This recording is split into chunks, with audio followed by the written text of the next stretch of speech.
What's going on, everybody? Welcome back to another episode of Real Naked Locks. I'm Chato, that's Henry. We're going to give you guys a quick breakdown of what just occurred. Taira versus Park. How'd you feel about the fight, Henry? Overall, the fights are fucking amazing. I thought there'd be more finishes, but there must have been extra padding in these gloves because nobody was going to sleep. But the incredible fights, man. There was lots of violence. Bet-wise, we did good. Chato carried this week. But I feel like we avoided some of the bad spots there, Carry the podcast on my back. No, like if you guys stayed last time towards the end of the video, I gave you guys another parlay. I gave you guys Vallejos and Ribovics, Argentina parlay. So Henny is correct. We went 4 for 5 today. We'll talk about our bets later on, but overall, man, there wasn't a lot of like knockouts, but 3 fight of the nights, 2 potential fight of the years. I mean, I'll take it, man. Sometimes like the main events just don't, just don't do good. But this main event was solid, solid. I mean, we had Rebecki, but I mean, we're gonna talk about that fight later. But dude, what a hell of a fight! Straight dogs back and forth, nasty cut on my boy. But overall, I mean, I'll probably give the whole event probably I'll give it an 8 out of 10 just because there was 2 potential fight of the year fight of the year fights.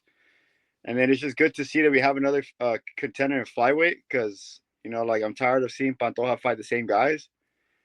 I say, why not? Like, give Pantoja Taira. Like, after this, he should be top 5.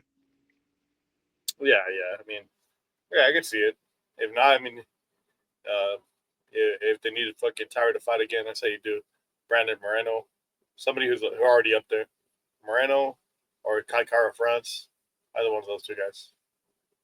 Yeah, I agree. Yeah. In that first fight, we had Austin Bashi versus Giannis. Giannis just sacrificial slam. Sacrificial lamb. This dude just got dominated, bro. We said it. This guy talked about in his interviews. Wrestling was his weakness. He tried. He put up a lot of resistance. He just got fucking dominated. He got swarmed. It was a good lick for Bashi. He got back on track. Easy dub. Honestly, we should have just flooded inside the distance. Minus 180. That was free money. Yeah, definitely. I was just making fun of Bashi when I picked him. I call him the white Torrance Finney because I was expecting him to come out like this. He shut me out, but I knew he was capable of doing this. He finished off as a minus 1,000 favorite coming into this fight. But if you guys would have matched the parlays that day that we sent it out, like Bashi was minus 500. So like if you guys ask you guys have to match these parlays early on because 2 of my fighters, he was minus 1,000, and then Esteban was minus 900. But you would have caught both of them at, I think, like minus 450 and minus 500. So those 3 fighters were minus 1,500, minus 115. But hey, man, like Bashi looked like a minus 1,000, man. Like he looked strong on the feet. Nice double leg. Just took his back, and it was just like cake, just like a hot knife through butter. I mean, these young guys are always going to get better, bro. The striking, he looked comfortable with the striking. I mean, that's a good sign. Hopefully, he gets another fight in this year, so we can see him fight somebody at this level. Yeah, I definitely want to see somebody with some takedown defense because I want to see how Bash is going to react to that club, like that potential for club and sub. Because his fight with C-Rod, like exposed a lot. Like I'm trying to see like if he made some improvements. Yeah. But next up, we had Rodriguez versus Souza. Henry had Rodriguez in his Ronda Rush parlay, and yeah, like we talked about it during the fight breakdown. Like Rodriguez had more passive victory, and like she showed it. The takedown was the easiest thing ever. Souza showed no resistance to it. She accepted the ground position multiple times, but she also had like a couple good moments of getting up. But it was that repeated getting takedowns and getting up, getting taken down, and just getting up. And then Rodriguez was like outclassing her on the feet too. It was just a masterclass performance by Rodriguez. It was like a 30-27. Yeah. I mean, I think EPO must have been free on this card because I felt like nobody got fucking tired. Souza's get-up game was actually honestly impressive. I didn't think she would be able to fucking get up at all from the takedowns. She showed good get-ups, and she wasn't getting tired. She put up a decent fight, but I mean, Rodriguez is just a way better fighter. She's better on the feet. She's better at the grappling. Puts out more volume. It's an easy dub for her. Really happy we got this pick because I mean I did see a lot of people on the Souza side, but hey, we'll take that all day. Take that all day. Yeah, just like Henry mentioned too, is like I don't know how the fuck Yaregi lost to Souza, bro. Yeah, I don't know. She's there to get fucking hit, but I mean, yeah, maybe Yaregi is just overrated, you know. Yeah. But in that next fight, we had Felipe Bunes versus Rafael Esteban. Bunes, aka Buns, this guy was trash. He didn't do shit. Yeah, he almost had that buggy choke, but I mean, if you don't put somebody unconscious within the first couple of seconds, you're just wasting energy at that point, just holding position, stalling. But he was just stalling out the round. It was honestly pathetic. This guy would just get taken down to resistance. I feel like Esteban should have knocked him out. She had the opportunities to finish him, and he kind of coasted a little bit. Man, Esteban was a free parlay leg. I forgot to fucking fix the odds on the fucking slide again, but yeah, he was like minus 500. Yeah. On fight day, he ended up going up to minus 900. Rightfully so, he dominated his fight. Easy W. Yeah, man, I agree. Like Esteban was my first leg of the parlay. Well, actually, second leg of the parlay because Bash was my first leg. Esteban was my second leg for the around the world. Man, Esteban is like he has all the talent in the world, but dude can't make weight to save his life. You know, it's unfortunate that like he's able to perform like that, but he's gonna have an asterisk on his last 2 fights or like 3 fights or something like that because he just can't make the weight cap, dude. But you know, like the fight was extremely one-sided. I'm glad that I picked him at minus 500 because he juiced up to minus 900. But yeah, like what's it called? Like Bunas, he's just not a good fighter, man. Like he has a great team, but yeah, like he just wasn't performing, accepting the ground position, trying to attack off his back and throw strikes off his back and like triangles and buggy chokes instead of trying to get up. Like in MMA fights, like you're gonna lose fights like that. Like you're just losing minutes. It's bad optics. Like you're never gonna win rounds like that. And Esteban, just like Henry said, like he kind of cruised to the victory, but overall, it was overall it was an ass beating. So like Esteban was a good pick. I would have definitely not put him in the parlay at minus 900, but I'll take him all day like at minus 500 when I was originally locked in. Yeah, 100%. Bunes was just long. If he was Pause. a regular sized human being, so he probably gets submitted there. But yeah, a good performance. All right, next up we got Vera versus Gore. Yeah, I'm not gonna lie, me and Henry are like a little bit embarrassed of picking Gore on this one. Our analysis on this was that Gore's gonna have the power advantage, the more athleticism, and was probably gonna stun Vera on the feet. But yeah, it was the opposite. Gore just didn't want to throw. You know, like he was all defense, no offense. I think the dude was like 10 for 10 on takedown defense, and at one point he had 18 total strikes in 2 rounds. It was just bad to see, man. Me and Henry were just screaming at the TV, throw, throw, throw. If he were just to throw 2 punches instead of 1 punch, he could have got Vieira out of there, dude. Vieira has the worst head movement ever, but Gore was just scared of that takedown or like bad weight cut because you know the weight cut was trash. But man, it was just an unexcusable fight. Like I don't even want to see him in the UFC, bro. He's just not UFC level. This is But yeah, bad. Bad. I'm pretty sure he's getting cut out too. So Vieira looked like shit though, for being honest. It's another EPO fight where this guy has a cardio to throw 90 significant strikes. What the fuck? And he shot for like 10 takedowns? I don't know, man. Pretty suspect cardio from everybody all around. I mean, fucking let him juice, But horrendous performance from fucking Trayshawn Gore. This guy stuffed every single takedown. I think he got taken down maybe one time for like a couple seconds. The fight was there to win. All you had to do is throw back.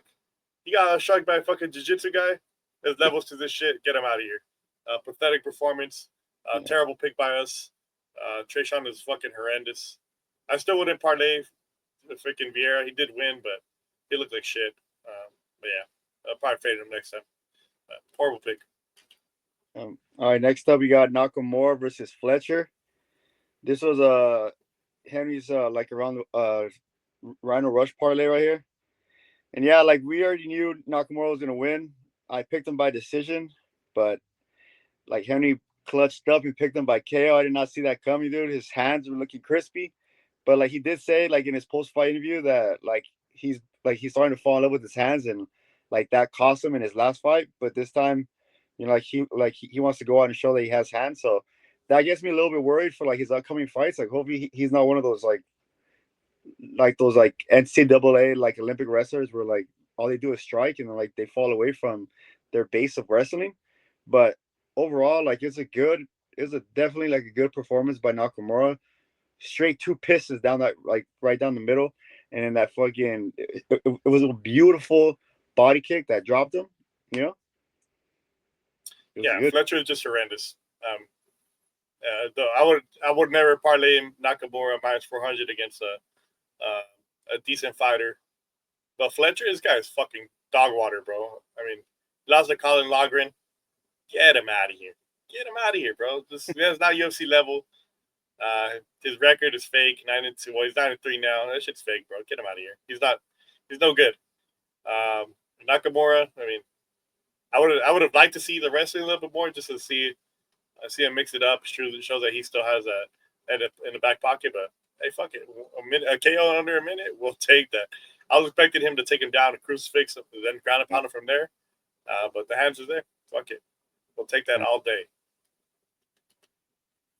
All right, next up. You good. In the next fight, we had Klein versus Poliev.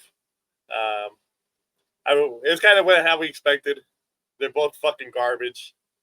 We said Klein round 1 sub. He got the takedown. He got the back. Honestly, it seemed like Poliev grabbed the fence a couple times. Maybe he's gonna rewatch it, but yeah, I don't know. Maybe he pushed off, but I don't know. The both times that he reached for the fence, he was able to reverse position and get up. Dude, he was 5-finger quick the fence. Was stop two important game-changing fucking takedowns, bro. You can't do that, bro. Like multiple instances again, back-to-back cards where like the referees don't do anything, bro. Don't do nothing. Yeah, Klein. He emptied the tank in round 1, and then he fucking crumbled in round 2. But fuck it, I mean, only 2 dogs won this whole card. We took a stab at Klein. He dominated the first round. Could have got the finish. Didn't. Live and you learn. On to the next. Yeah. All right, next up we got Silva versus Vallejos. Me and Henry were like very high on this fight, and it delivered. Like Henry said, like if this fight doesn't end in round 1, it's because they both threw 100 significant fights each, like significant punches each, and that's exactly what happened. These two motherfuckers went to war, and just like Henry said it, like in the beginning of this video, there must have been extra padding because Silva was getting hit with some shit all 3 rounds, bro, and he was just fucking licking his fingers, asking for more. But dude, Vallejos being 23 years old, dude's gonna be a problem. His takedown defense looked good. His dirty boxing is fucking giving me vibes of like Topuria. Dude has nasty power. His cardio, that fucking EPO, is in the air in the apex. That shit held up, you know. And Silva's no slouch, man. Like we had said it in the original breakdown. Like it's just styles make fights, and like me and Henry obviously knew that Vallejos was gonna fucking put it on him. I just didn't think Silva's chin was that good. Surprised me. Yeah. I mean, we did predict that Vallejos would get the knockout here. He definitely went for it. Silva showed that he's got that dog in him. I mean, we both said that we both like fucking Danny Silva, bro. He's a good fighter. Our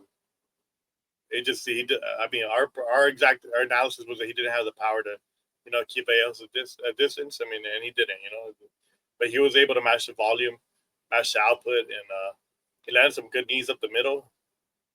Honestly, he pushed Vallejos to his break, and it's a good test for Vallejos. I mean, they're both going to get better from this. Yeah, I mean, go ahead, super fucking good fight, man. Super high level, good striking. Both fighters mixed it up, shot for a few takedowns. I mean, good fight IQ for both of them. It's one of those fights where the scorecard doesn't tell the story, 30-27 Vallejos, but it was competitive. And next up, we had Neil Magny versus Zaleski dos Santos. I mean, it's kind of how we predicted it, man. We did predict Zaleski to get the knockout, but we said Magny had every fucking chance to win this fight. There's two fucking old heads going at it, two unks. Zaleski he went for it hard in round one. He couldn't get the finish. And Magny does what he does best, and he fucking drowns people, and he drowned Zaleski. I wouldn't have expected a TKO round two, maybe round three, but he beat the fuck out of him, and rightfully so. GG Taira had Neil Magny money line or Neil Magny KO because he went in there and delivered as one of the two dogs that won. Yeah, my dad actually had Magny. He was fucking jumping up and down. So props. Shout out Tank. But yeah, me and Henry picked Zaleski because we thought he was gonna, honestly thought he was gonna get Magny out in the first round because Magny did get finished back-to-back times, and I just thought his chin and his will to fight was gone. But me and Henry did say that there was a super high chance, it was 80% chance that if Magny gets out of that round one, he was gonna drown Zaleski. And I feel like Zaleski's game plan was horrible. He was trying to clinch him up against the fence, and that's Magny's hometown. So I feel like he gassed himself trying to play Magny's game, and it's just Magny just fucking hit him with the old all right, I'm gonna take round one off, and then the next couple rounds, just Magny just drowned him. Just typical Magny fight. It's good that he got the finish, but expecting nothing less from Magny. Dude's a veteran, but he's never gonna be champ, obviously, but definitely he's at what 23 fights, 23 wins in in the welterweight division now. Dude's a problem. He's consistent. I'll give him that. Yeah. I mean, this is just a good matchup. They're both two unks. It's just whoever showed up and showed that they weren't as washed. Yeah. I mean, honestly, everybody the path to beat Magny is they've shown it. Kick him in the fucking leg. For some reason, the way he absorbed leg kicks is just not good. And Zaleski chose to fucking clinch up and fucking play Magny's game. It's just retarded, bro. You're Brazilian, your cardio shit, and you're trying to go cardio for cardio with the cardio king. Come on, man. Do better. Yeah. Next up, you got Rosa versus Cornhole. Yeah, Rosa looked like a -1,000 in there. Just the strength difference, the striking difference, the grappling difference. Just all around, Rosa just looked like she was out for the kill, and then Cornolio just looked like she looked like she didn't deserve to be in there with her, bro. It was just extremely one-sided. Rosa, I think, was -150, and I feel like me and Henry dropped the ball by not parlaying her, but hindsight is 2020. But shout out Rosa. Either she leveled up or Cornelio was actually that trash. Yeah, it was a good performance by Rosa. She did what she had to do. She showed that her fight IQ is getting better.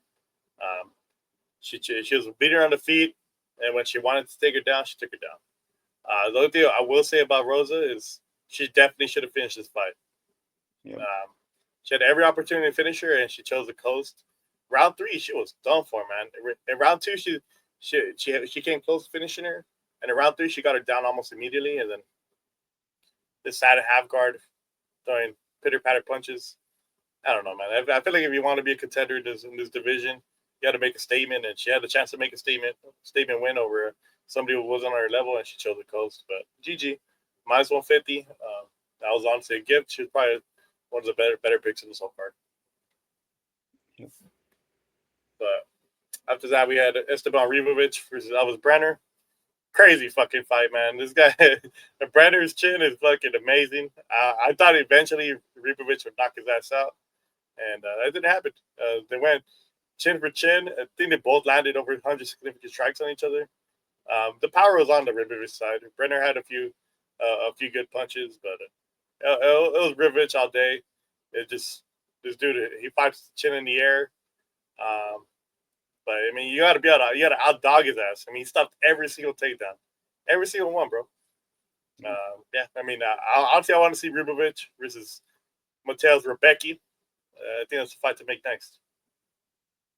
Hey man, that's a good fucking fight, man. Dog for dog, but I think Rebecki's gonna be out for a little bit. Like we'll talk about that why. But yeah, like Ribovics was my last leg of the round world parlay. We're back in the win column, and I picked Ribovics for this exact reason. You literally have to shoot this guy in the head like in order for him to stop. But shout out to Brenner. Like I thought he was gonna crumble, but yeah, like he stood and banged the whole time. There's a couple times where like Ribovics definitely had him hurt, but either Brenner is in excellent shape or the EPL thing that Henry said is true because he was there from the start of round one to the end of round three. But yeah, like I thought it was just like it was definitely like a back and forth match, but the power side and with the scoring criteria being damaged as the number one, like it was a clear victory for Ribovics. So like shout out Argentina. Um, they cashed me two bets, right? The Ribovics and Vallejos bet that I gave you guys after the credits, and then the around the world bet was cashed with Ribovics. So man, shout out to Argentina. 100%. Can't be mad at it, you know? All right, next up we got Duncan versus Rebecki. This is I went in there thinking that Rebecki was gonna outdog Duncan, and honestly, it was just two dogs just going at it the whole fight. You know, props to both fighters. Like they both showed up. It was just unfortunate that Rebecki ate that beautiful elbow by Duncan, and then the head clash. The optics were just not on our side. I personally thought we won round one and three, and then round two, obviously, that was Duncan's best round. But I think the optics is what got us. I told Henry during the fight that it was giving me a Wei Lee versus Joanna won, where like Joanna had that massive head, like hematoma. And I thought Joanna had won that fight, but because of the optics, like they gave it to Wei Lee. And then here for the optics, they gave it to Duncan. Like I'm not saying it's a robbery, but no bias. I thought Rebecki had it 2-1. But overall, great fight. I don't know how Duncan keeps on doing it, man. He's just I don't know, bro. He just finds a way to win. Yeah, I mean, I just want to apologize to my boy Duncan. I underrated him extremely. I didn't think he had it in him. I mean, we've seen him come back in fights, but not. This is like a whole different level of freaking. He absorbed a bunch of damage. It wasn't like it was completely one sided from start to finish. Rebecki won round one. He landed a lot of heavy shots. Duncan was able to cut him up in round one with some clean elbows. And then in round two, Duncan started putting on him. He was putting a beating on him. In round three, it was back and forth. Rebecki was hitting him with some shit, cut him open on both sides of his face. Um, Crazy good fight, man. I mean, honestly, it's hard to score round three because they're both cut up. They're both doing damage on each other. It just seemed like Duncan held his posture up a little better than Rebecki did. And that was a difference here, but got Hey, me. hey, but that 30-27 scorecard by that judge, Oh yeah, 37 no is a way. dude. Come on, bro. It's what round one is clear for Rebecki. Round two clear for Duncan. Round three, toss up. I mean, Duncan he did look better visually, but if you look at the numbers, Rebecki did land more significant strikes. But I mean, numbers don't matter. Man. I mean, and like we forgot to bring up that Souza fight, split decision to start off the night. Oh yeah, dude. Fucking What was that? pre-rated scorecard. Pre-rated. No, I'm just gonna like I forgot to bring it up, but holy shit, man! This card, it was like a sway, right? But that Souza fight, I thought it was a unanimous decision for Rodriguez. I don't know what fight they were watching, but like at least we got the dub. I would have been devastated like if we would have gotten robbed, but like a win's a win at this point. Yeah, 100%. I mean, it's unfortunate that Rebecki didn't catch that bet for us, but I mean, if we're gonna lose a bet, I'd rather lose it like this, where our fighter fucking went out there and fucking scrapped, left it on the octagon, and they didn't get the win on the judges' scorecard, but that was close enough. Close enough, I agree. All right, next up we got Taira versus Park. Um, yeah, we all had Taira. Up like right before this fight started, me, Henry, and my dad were kind of thinking like that Park might have a chance, but me, Henry, and my dad, like we stood our ground and we said that Taira was gonna out grapple this dude. And my logic behind that was that Park was getting ready for Ursig, so Park was ready for a standing bang, and then Taira brings that grappling, but Taira surprised me with those two piston straight rights he landed right in the beginning. Dropped him, took his back. Round one was a 10-8 in my opinion. I'm not sure if it was. And then round two just subbed him. It's just that nasty neck crank, dude. Like everybody would have tapped to that. Like Taira's nasty on the back, man. I'll give it to him. Like I'm curious to see how his striking is. Like he did land, but like I want to see him go head to head. So like Henry did say, him versus Moreno, book that shit, bro. Like I'm curious to see this kid like against Pantoja. Like he's fighting like a must see TV like at 125. Yeah, 100%. I mean, Taira never looked better. I mean, striking. I mean, we've seen Park go chin for chin with a lot of fighters, man. This guy, he's good. He has a good chin. He's got good striking. I think Taira just surprised him with the speed. It's just too much for him. I mean, Park. I think he's a really good fighter. I think he'll bounce back for this for sure. Just Taira's freaking ability to take the back and fucking get the hooks in. This dude, he does it seamlessly, man. He's moving his feet and hands at the same time. It's like he just drowns people. Yeah, this is legit. Oh, I really do hope they make the Moreno fight because Moreno's the most complete fighter in the whole division. He got striking, he got grappling, he has cardio, he's got power. That's a perfect test for Taira to see if he's ready for Pantoja. Or if Moreno wins, you run it back with Pantoja. I should say Pantoja is a Van winner, but yeah, I think that's the fight to make. Yeah, definitely, I agree. That's it for the recap. We're gonna start getting into our bets. We're gonna recap those. First off, we have the round the world parlay, so we'll let Chats talk about this one. All right, guys. I told you guys I was gonna come back with a vengeance. There's no way I was gonna go 0 for 4 because like in UFC, like in UFC standards, if you go on a 4-fight losing streak, unless you're Ferguson and BJ Penn, you're out of here. So I gave you guys a solid bet at -115 if and only if you guys copied it when this dropped, because right before the fight started, these odds skyrocketed. I'm telling you, man, people are looking at this at this channel. They're copying my bets because there's no way that two of these fighters skyrocketed to almost -1,000. So my first leg was the Argentinian phenom Ribovics. Dude, he just outclassed his opponent. Just dude's a dog. I'm telling you, man, you have to bring a weapon in there to take this kid out, man. Like he's must see TV. To give him a ranked opponent next. And then, dude, for the love of God, like, make him fight with a live audience. You're doing the fans a disservice by not putting them in front of people. Second leg, we had Austin Bashi. Like, I know I was talking just like, just like poking fun at Bashi, but like, dude is a monster. He's an up and coming phenom. I like the fact that he finished this opponent. I think I just because I bet on him last time against C-Rod, and the C-Rod outclassed him. But yeah, like he was an easy leg for me. His opponent just straight up said that like I can't grapple, so I was just like, all right, cool, checkmate on Bashi. Third and final leg we have Esteban, and yeah, like this is the fighter that juiced all the way up to almost -1,000. He was like -900, but yeah, like he outclassed his opponent again. All three fighters I picked because they all had a path to victory, and this is what I'm talking about. This when I do my research, I pick fighters that have a clear path. And these three fighters stuck to the plan and got it done. If you guys would have matched this parlay early, it was -115. I'm telling you, that was a gimme because the odds juiced. We're back in the win column, boys. I'll see you guys next week. 100%. Then for the Rhino Rush, hey, I told you guys it was going to be fucking easy. Rinya Nakamura was fighting a fucking guy who doesn't belong here. He showed those levels to his shit. I mean, how many fighters do you see get fucking put down after one liver kick in UFC? That's a rare occurrence, man. This guy is Nathan Fletcher. He's fucking not dirt. He's weak. He mentally crumbled. He folded like a lawn chair. It's good to see my boy Nakamura get back on track. And then Pierre Rodriguez, man, she fucking dominated the fight. Split decision. Get the fuck out of here. And investigate that judge. She landed 7 takedowns. I mean, we said it.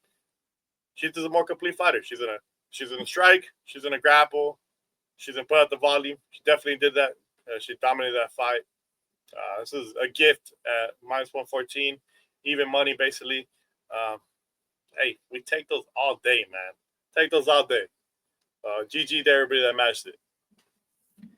All right, guys. This is our third parlay, Bark Alley Bangers. Clyde was the dog that we picked.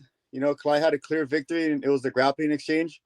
You know, like like to me, like it's not a bad pick. Like he went for it. He almost got it done. You know, unfortunately, like he gassed, but you know, like we pick fighters that go for it, and like he literally let everything out in the first round. There was a case grab that like I think should have taken a point away or like should have given him the position back. But yeah, like Klein is the definition of a Bar Alley banger. You know, like he had a clear path to victory. He tried to exploit it. Unfortunately, like he fell short. But you know, like we pick fighters like this all day. Yeah, 100%. I mean, he went for the finish. He went for the kill. Unfortunately, he didn't get it, and I mean, he ended up getting killed himself. But I'll take that shit, man. I mean, I'd rather bet on a dog, an underdog that's gonna put out there. He's gonna go for the finish, go for the kill. I mean, you're the underdog. You're not expected to win anyways, bro. So if you're gonna go out there, take a chance on yourself, and you know, so sometimes you get it, sometimes you don't. I mean, I'll take this all day. I still don't think Puliev is any good. I don't think Klein's any good, but they're both terrible. I look forward to fading Puliev in his next fight because this dude was getting taken down with ease. His striking looked fucking whatever. It was more from Klein getting fucking tired than anything. But yeah, Bark Alley bangers. We'll be back. We'll be back at it next week. I think next week there's some potential. But yeah, but we'll take that. Then last but not least, we have the play of the week. Kevin Vallejos did what Kevin Vallejos does. He has a fucking dog. He went chin for chin with Gene Silva, and now he went chin for chin with Danny Silva. This dude's he's a beast, man. He mixes it up to the body, mixes to the head. His cardio looked fucking incredible today. And then Mateus Rebecki, man, this dude, it sucks, bro. But I mean, it was more me underrating Duncan than anything. Because I was expecting Rebecki to knock his ass out. And Duncan stood there. He absorbed 119 significant strikes. It's like, goddamn, bro. Like Rebecki puts a lot of fighters unconscious, but I mean, GG to Duncan, bro. I mean, now I know. It's a lesson learned not to fade him like that because this dude's super well rounded. He showed up. He showed that he's a dog. His grappling looked good too. He was able to get up and reverse position almost immediately. So it was impressive. Yeah, like overall, like the plays of the week, they all had the potential to win. You know, like we picked two dogs, and like they both showed up. Unfortunately, Rebecki fell short, but like I'm gonna keep picking fighters like that all day, every day.